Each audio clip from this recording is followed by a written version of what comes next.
Hello everyone, my name is Riley, and today on our Brightspace breakthrough we're going to be talking about video assignments. So if you're not aware, Bongo is something we had in Moodle, and with Bongo you could do meetings and you could do assignments.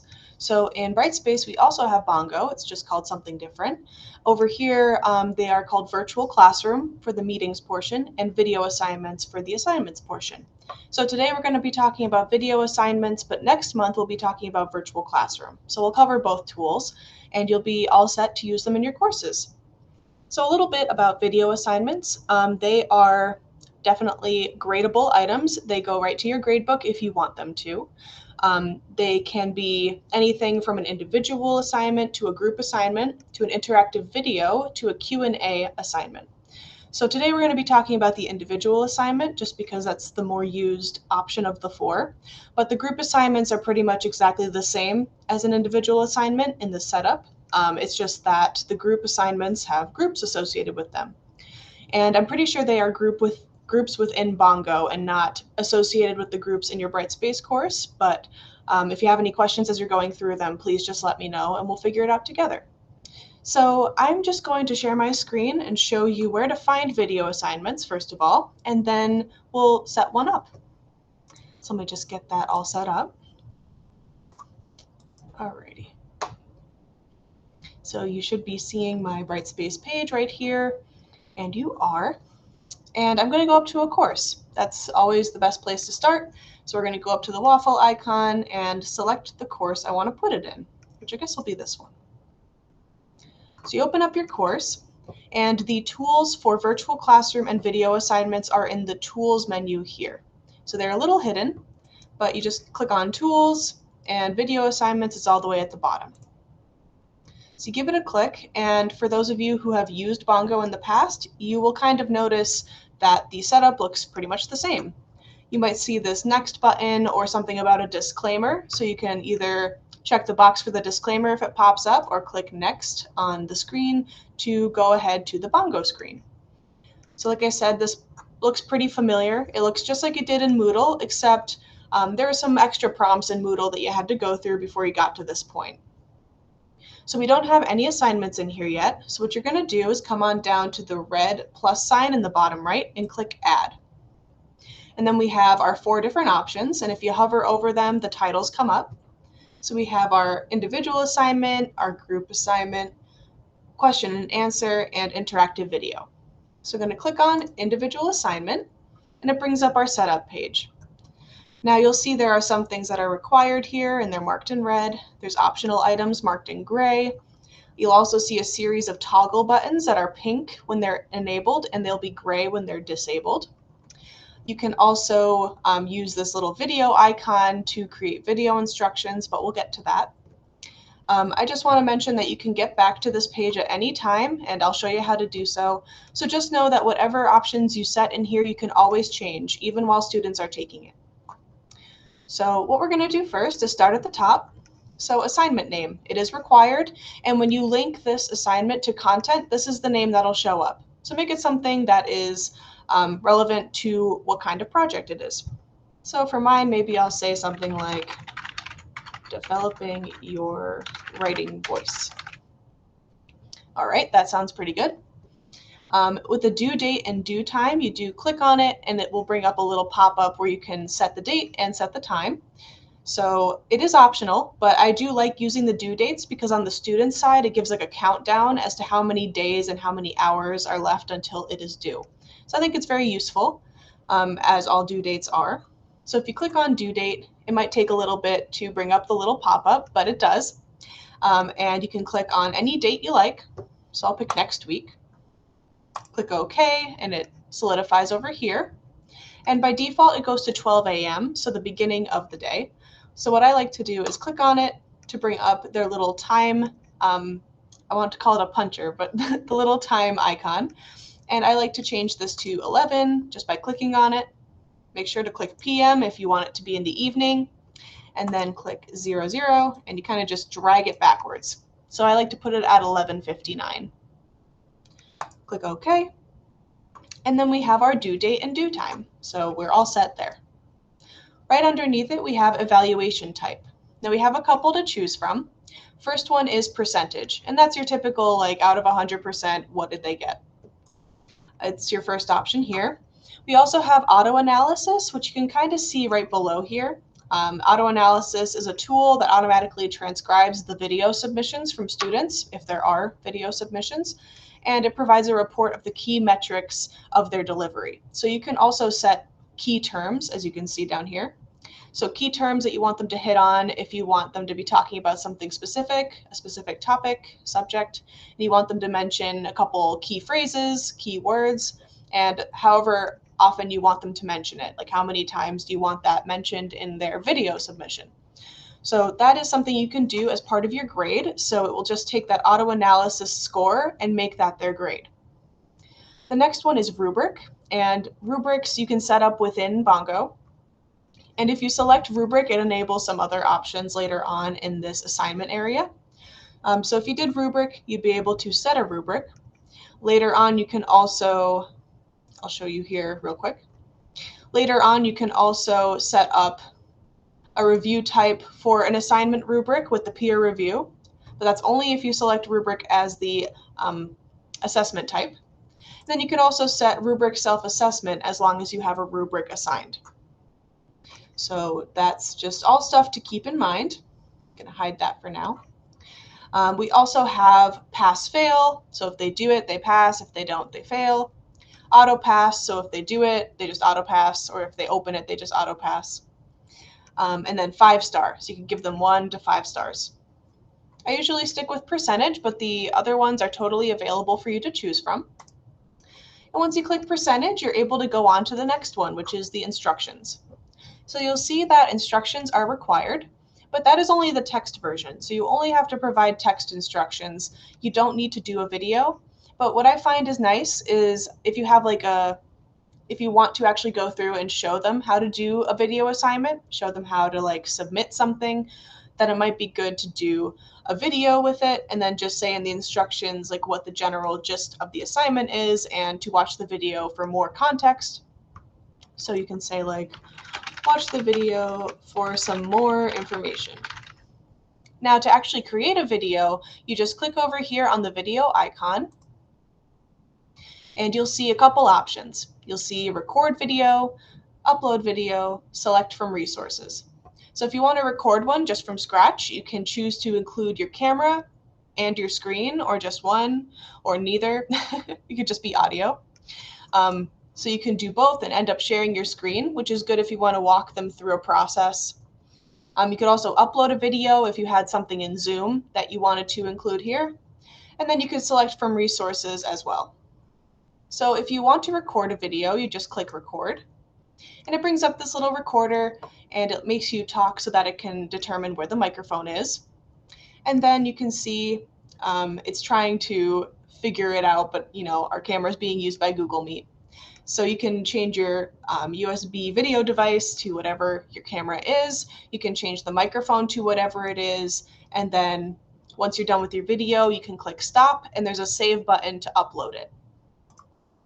And that'll just show up here. And for the students, it'll show up as an optional instructional video that they can watch. And then these text instructions will appear next to it as well. Right beneath that, we have auto analysis, as I mentioned. So it's that tool automatically transcribes and provides a report. So you can have it enabled, which it is by default, or you can just disable it if you don't want to use it at all. But if you're curious as to how to set it up, you can determine whether the auto analysis score is displayed to the learner or if it's just for you. You can also configure some key terms and add any terms that you want them to mention. So you can kind of read along with these instructions and see what they're looking for. But in general, it's pretty straightforward. But I usually disable this because I'm not usually looking for any sort of analysis of speech. So I just click on that, make sure it's gray, and that means it's disabled. So now we also have peer review. It's automatically enabled by default. So you can see that by the pink little toggle over here. You can also see that there's a number of required reviews. So by default, that is 3, which means the student has to go through and do 3 peer reviews. You can change that to 0, but still have this enabled so that it's like an optional side piece. So they can go through and do peer review if they like, but they don't have to do a certain amount. If you want to change the amount, you just kind of click on it. You can backspace and say, oh, I want 5. Or if you want to go over to the right side of this field, you can just click the arrows to bring it down. And that's pretty much that. I do recommend, even though this looks like it's a done assignment and it's all finished, I recommend clicking Show Advanced down here at the bottom because it gives you some extra information that you wouldn't have seen otherwise. So first and foremost, the first thing it adds is under Instructions, you have the option for post-submission instructions. So these instructions will show up after they submit something to the assignment and before peer review. So it's kind of a good place to say, remember to do your peer reviews, especially if they're part of the grade. And then it's also a good place to show them how to do it if you want to do a video for it. We also have an instructional document about individual assignments from the student perspective. So when I send out this video, I'll send out the instructions for the students and for the faculty. So you'll have both. And if you choose to do the individual assignments, you'll be able to send out that document to the students so they know what to expect based on how you set up the assignment. So we have our post-submission instructions, but as you can see, they're kind of optional. They don't require you to do anything, but they are a nice option. Under Toolset, we have 3 different options that are automatically enabled by default. The first one is video enabled. So that is the same menu we got when we clicked on the instructional video icon. The students will be able to use those same tools, so like the record with camera and screen, the upload and select from resources. They can do that with this video enabled when they go to submit something. We also have documents enabled, which means they can upload files. And then we have meetings enabled as well. And the meetings enabled is good for those instances where you want to proctor exams. We did this in Moodle, where students would set up meetings with themselves and they can record it, and that just shows their camera and the screen that they have, and you can see how they finish the test that way. Usually though, if I'm asking for someone to submit a video or file, I don't include meetings because it just gets a little confusing. So if you click on one to turn it gray, that disables that tool set, which means that we are only accepting videos and files from students. So no meetings allowed. So if you wanted to just ask for videos, you can just click on the documents to disable it. And likewise, if you just want to get files from students, you can disable the videos. You also have, under peer review, some extra options. So we have the ability to make it automatic peer review, so the system selects who the students peer review, or manual, so students can select who they want to peer review. We also have the option to allow peer review before submission, which means that students can peer review their fellow students before they actually submit their own contribution. You can conceal the reviewer's identity, and you could also conceal the submitter's identity. So depending on how anonymous you want it to be, you can select either of these options, either or both. And you can select whether you want automatic selection for peer review or manual. You also get to choose what kind of review type that they have. So we also have 5-star down here like we did above for the grading scheme. And we have the assignment rubric, but only if rubric is selected as the evaluation type. You can also select none if you'd rather them not have like a 5-star rating system. And this still is fine for peer review because it provides a comment section where you can provide video feedback or text feedback no matter what kind of review type you have. So if you choose none, you'll still enable the students to respond to their peers via text input or video. So you still have those options. We also have due dates that you could put in these advanced options. So if you wanted the peer review to be due maybe 5 days after the assignment occurs or the assignment is due, you can say, okay, it's due the 20th. And again, with that time, change that to 11:59 p.m. All right, and then that last thing is rubric self-assessment, which is only available if you have rubric set as your evaluation type. So we're going to move past that and just kind of look over what we have so far, see if it's good. I think it looks pretty good. And like I said before, you can always go back in and change it. So if you find that something's not working for you, definitely come back in and change it up. All right, so I'll click Save so we can save our assignment. Now you can see in this video assignments page, we have our new assignment with the name here, the type, so it's an individual project, the due date and due time, and some actions. So like I said, if you wanted to edit it at any time, just come to Tools and Video Assignments, and then click Actions and click Configure. And this brings you back to the setup page, just as we were looking at it. So I'm going to go back out and save it again. You could also copy your assignments if you want to use the same instructions and setup, but you just want to name it something else. Or if you want to delete it entirely, you could do that as well. So before we move on to what it looks like when students start submitting things to video assignments, I want to show you how to put it into content. So let's hop on over to content. And we're going to find, let's go right here to this Find Your Voice, because we're talking about developing a writing voice. So just like your other activities, when you create assignments and discussions and quizzes, you come over here to existing activities to pull it into content. The same thing is true for video assignments. So if you go into the module you want, click existing activities and scroll right on down until you see video assignments. It'll bring up your list of assignments that are available. You could also create one from here, but I find that the setup area is a lot smaller and more cramped when you do it this way because it kind of sticks to this dimension. So I much prefer to do tools and then video assignments to set up the assignments. But when you're putting it into content, you can just click on it from here and it adds it right to the bottom of your module. You will see that it says external learning tool instead of something like video assignments. So just know that that is exactly your assignment that you created. So now you and the students can click on it from here. And when you, as the instructor, click on the video assignment from Brightspace, it brings up your overview page. And this is just an overview of the students and how far along they are in the assignment itself. So right now, because no one has looked at it yet, we can see what kind of project it is, the name of it, of course, due date, due time.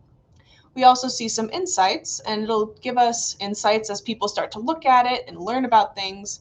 You'll see like not viewed, and then anyone who has clicked on it but not added any content, anyone who's currently adding content but hasn't submitted yet, which is a very important step because a lot of students get stuck here. Needs evaluation, evaluated, and then published. So you have a lot of steps.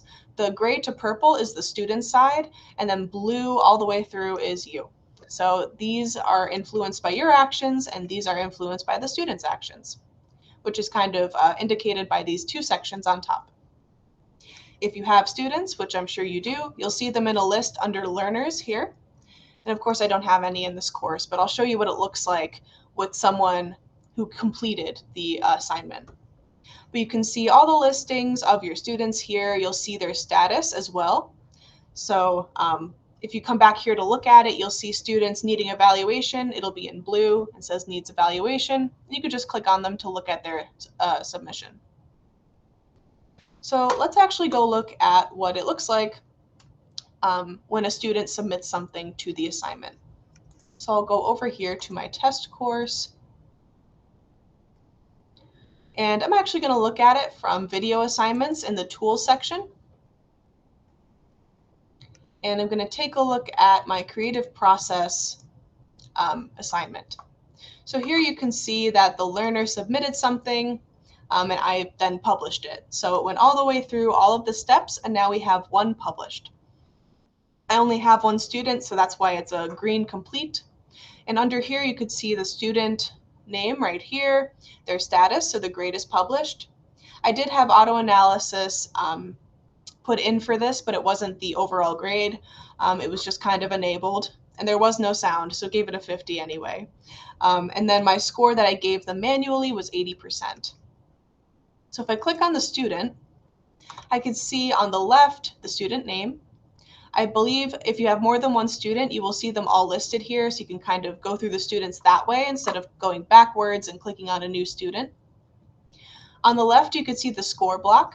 And the score block is where you could come in and change the percentage if that's your evaluation type.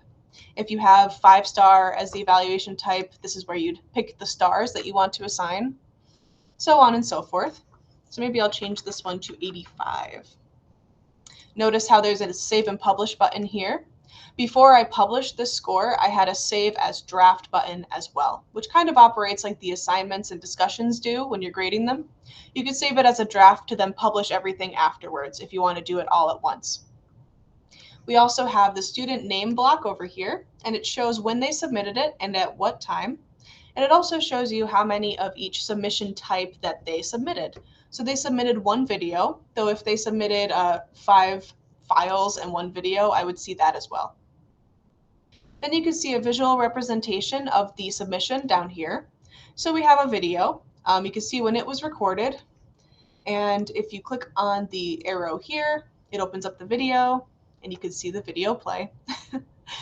You could also play it back if you like. You could turn on closed captions.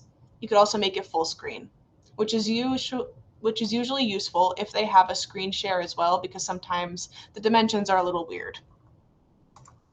You can also open it in a new window, which is useful. You can view some analysis of it, which I believe has something to do with,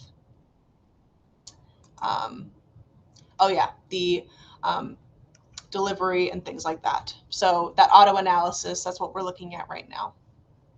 So I did not have any words, so it still gave me a 50.6 even though I just waved my hands. So take that with a grain of salt, but it is a cool tool if you want them to mention specific words and phrases. You can also download the video if you like, and then on the right, because I set up 5-star as an option for peer review, I can see the total of 5-star ratings from this person's peers. I can also click here to edit some comments. I can come down here to the bottom and actually give a comment. So great job. And click the little send icon to submit it, and it gives a time frame or a time stamp rather of when you submitted a comment for it. So if you really liked the first 5 minutes, you can comment on the first 5 minutes and say, this was great, I love your point here. You can make it really directed towards whatever they're saying. You can also come in and say edit if you want to edit it out or delete it. You can also use this video icon to create a video response to their submission. So you can see this one worked a little bit better. You can click record, and you can record and say whatever you like. You have up to 15 minutes to talk, which is pretty great. And when you're done, you could just click stop. And then you could watch it back.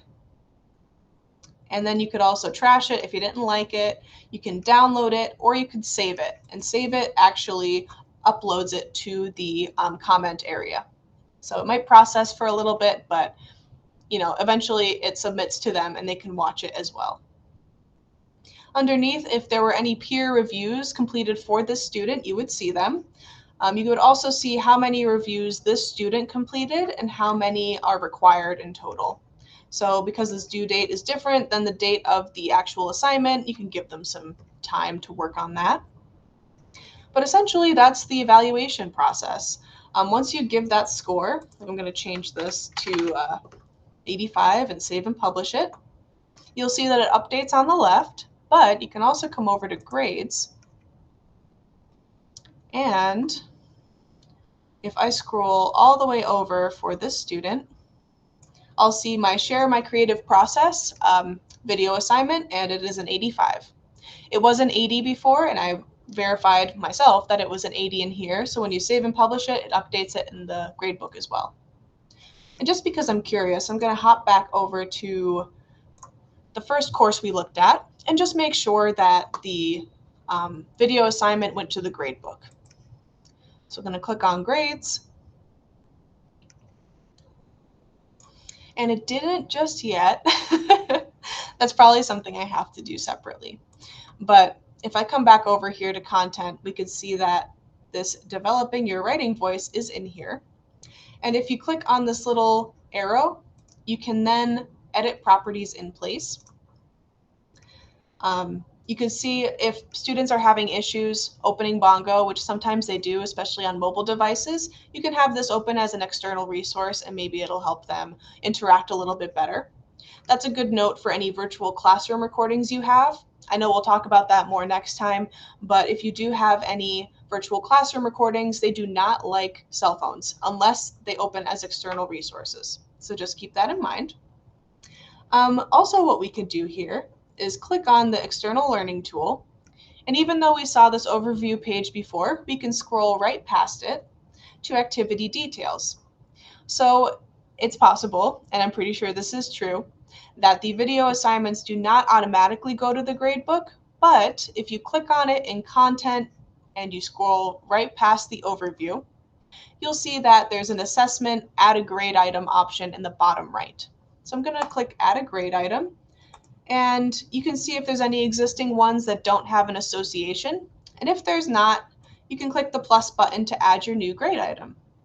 So for this one, I'm going to call it Developing Your Writing Voice.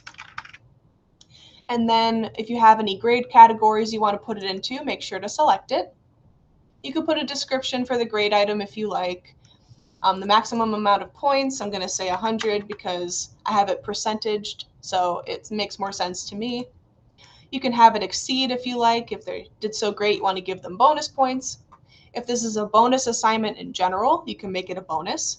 You could also exclude it from the final grade calculation as long as you have a points grade scheme. So you can keep that in mind as well. But once you click create, you can then see your grade item is down here, and we'll click save. And now if we go back to the grades book, we can see all the way on the right, we have developing your writing voice, and it is associated with our external learning tool. So that's kind of a background way to do it for your external learning tools, because sometimes they don't automatically create a column in your gradebook. So it's good to look at it just by clicking on it in content and then scrolling past the preview in Brightspace to add a grade item if you want it. You can also just have those as informal assessments if you like, but this is an option if you want to include it in your gradebook. So like I said, we also have a step-by-step for students. So if you did want to give that a look, I will share it as well as this video, and you can give both of them a little perusal and let me know if you have any questions. You can just submit a help desk ticket to whd2.marywood.edu. I'll put that in the description of this video. And you can also send an email to helpdesk@marywood.edu with any questions you have.